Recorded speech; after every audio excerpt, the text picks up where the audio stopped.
we'll be walking where Jesus walked. We're going to spend time on top of the Temple Mount. But to just say, you know what?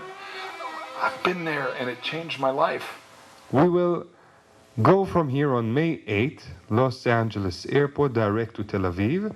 And upon arrival, we go first to visit the place where the first conversion into Christianity of a Gentile took place, okay? In Caesarea. Caesarea, built in the year 20 BC by Herod the Great. He built Caesarea, he built the Temple Mount, he built Herodion, he built Masada. Okay, in the desert we will go visit. So upon arrival, we go visit the site of the first ever conversion. Cornelius, is converted in the book of Acts to Christianity. Also the place where Paul was chained and sent to Rome, okay, for trial. That is Caesarea by the sea. We are adding more activities in another night in the Sea of Galilee. And then, after spending 4, not 2 like most of the itineraries, or not 3 like some of them, after spending 4 nights at the Sea of Galilee resort over there, with a private beach, only for us, with great breakfast buffet, and amazing dinner buffets, if you remember. In the same order of things, after Jesus spoke the Sermon on the Mount of Beatitudes, people were hungry. The disciples come to him. Shall we send them away? Away? Don't ever send away the needy from me. Bring them. But all we have is 5 loaves of bread, 2 pieces of fish. What shall we do? Bring them. And we will go right after, in the same order of events. We will go from the Mount of Beatitudes. We will go to the site of the multiplication of the loaves and the fish. Some of you, many of you, have been to the Holy Land. One of the things that strike you when you come on a pilgrimage like this is not just how beautiful it is or how accurate and true it is, but also how much all the biblical and gospel stories make perfect sense, even in the geographical sense. It's not just the next chapter. You see, they came off the hill, and this is where the multiplication took place. And then after they all fed, and it was plenty, and 11 baskets full were left, then Jesus was tired. He wanted to depart. And he got on a boat and he sailed to the other side. That's what we're going to do. In the same order of events, we're going to get on the boat and sail. And we're going to have a beautiful moment of praise over there. And then I'm going to teach you Hebrew Israeli folk dancing. Hava Nagila and Hora. And then we arrived, after we sail, to the St. Peter Fish Lunch on the Sea of Galilee marina deck over there. Because what we just did really is the sum of all Jewish holidays. They tried to kill us, we won, let's eat. You understand? Think about Hanukkah, Passover, that's it.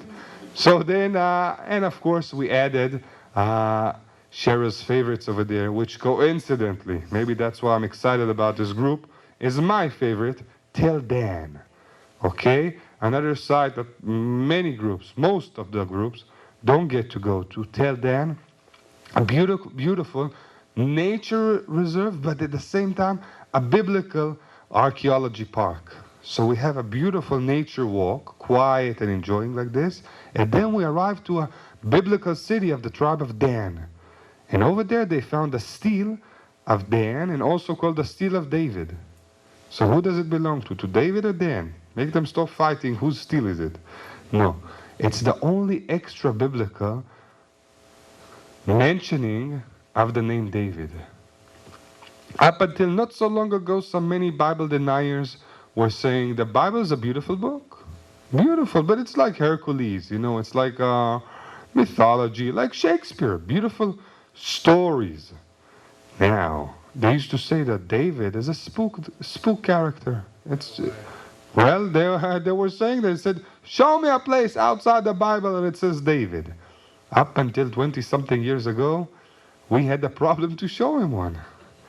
And Tel Dan, the place we're going to go show you where they found the stele of Tel Dan, which says, not an Israelite is claiming that, But the enemy of the Israelites, Hazael, the king of Aram, is boasting that he defeated the house of David. So you dig out of the ground something that matches what we read in the Bible. Okay? This is like a message in a bottle from God, not in a bottle, but in the soil, in the ground. Waiting over 2,000 years, time of David almost 3,000 years to be discovered. And that's why we like to say, for me it's definitely a wow. And that's why we like to say, when you walk the Holy Land, the more you dig out of the ground, the more the Bible proves to be true. Okay? We will go visit many Bible authenticating sites and findings. And you know what I say? Nobody who has God in his heart, you don't need evidence. Okay? It's a matter of heart, of belief. But when you talk to people who are cynical and trying to make fun of it or something, it's nice to be able to tell them, I saw it. I've seen it. Okay? It's there. It's alive. It's real. We will go to the Israeli Museum. We will see the priestly prayer. What you see in the book of Numbers, let's say together. May God bless you and keep you. May He shine His face upon you and give you peace. And in Hebrew, very good, shalom. Peace is shalom. Ya'er ha'el alav panecha v'yasim lecha shalom. This famous priestly prayer, Aaronic prayer, was dug very close to Mount Zion in Jerusalem in a burial estate, and they found it in a scroll made out of copper stone, small like this, and they very artfully opened it up. It's maybe this big, put it under a magnifying glass, and it's presented in this way in the museum. And it reads word for word, letter for letter, what we just said. So it was recently found in the ground, hiding like this, another message in a bottle from God to show us how the biblical word is alive and original, authenticated.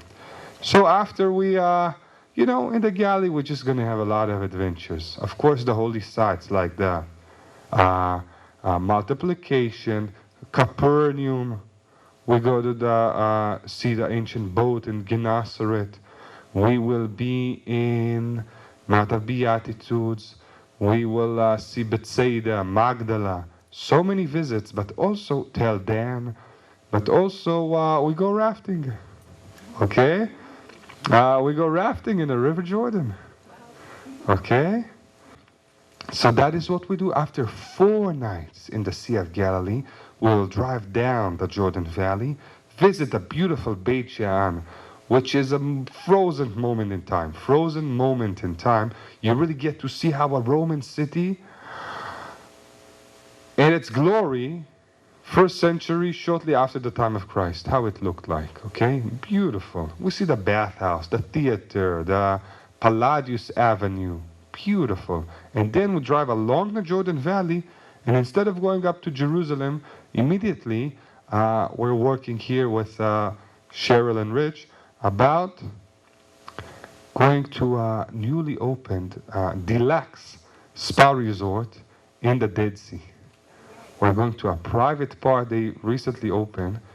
Look at many other publications you will see, not only about the Holy Land, but about almost any package tour you can get.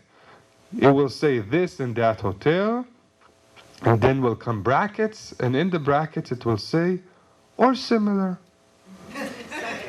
You witnessed that? Yeah, or similar. Okay? God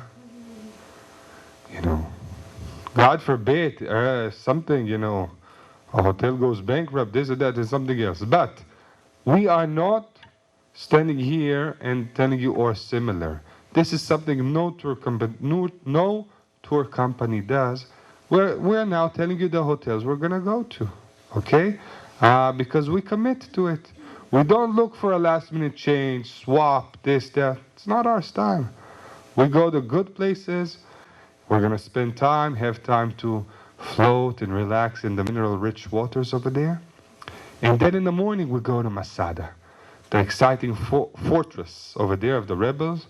We'll visit the fortress, and then we'll make our way up to Zion, up to Jerusalem, and we are going to stay there another 4 nights and 5 days. And in Jerusalem, we will visit Garden of Gethsemane. We will visit Mount of Olives, the Church of Dominus Flavit, where the Lord wept over the forthcoming destruction of Jerusalem. We will visit the Valley of Jehoshaphat, Kidron Valley. We will go on the actual Temple Mount. Many tours, show it, but we will go there, visit it, stand. Many places in the Holy Land we like to say we are standing and even sing. We are standing on holy ground. And some places it's not the vicinity. It's not the area.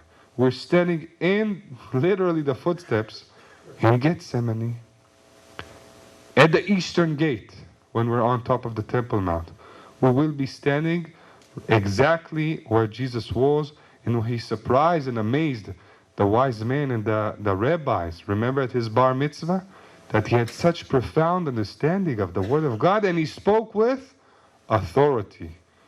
We visit the Temple Mount, the Western Wall, the Wailing Wall. We go at the Western Wall Tunnel, newly excavated.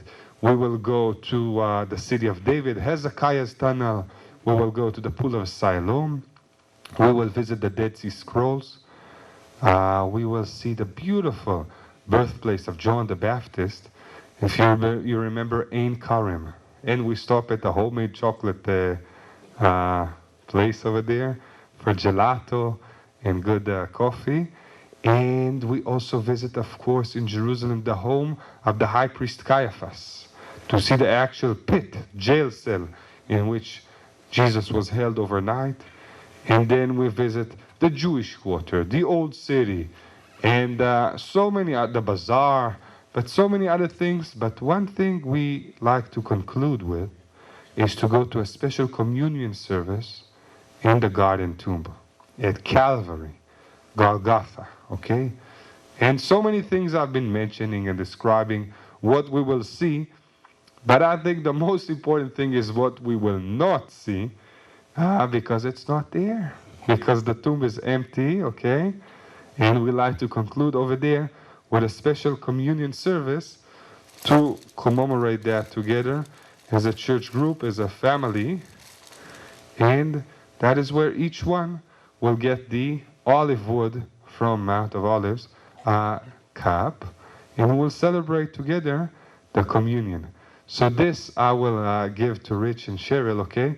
That they can keep it here until the cup is full and until the tour is full. And on May 8th, you take it with you, and we will celebrate together communion in Jerusalem, okay? Next to the empty tomb, because that is what making the pilgrimage is all about. To come see how we are following a risen Savior, and to come see what's not there. We kept seeing all over the many days what is there, but the real thing is what's not there.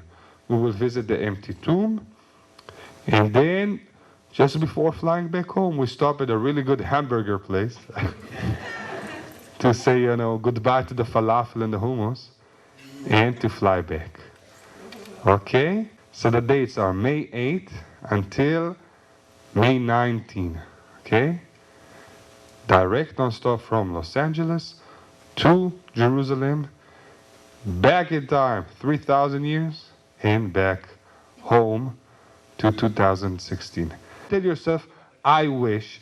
Make it happen.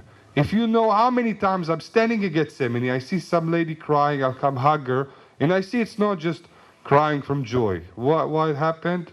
She will tell me this was on our bucket list, me and my husband. All the years we're planning to come together to the Holy Land, and we waited too long. He's not here with me anymore.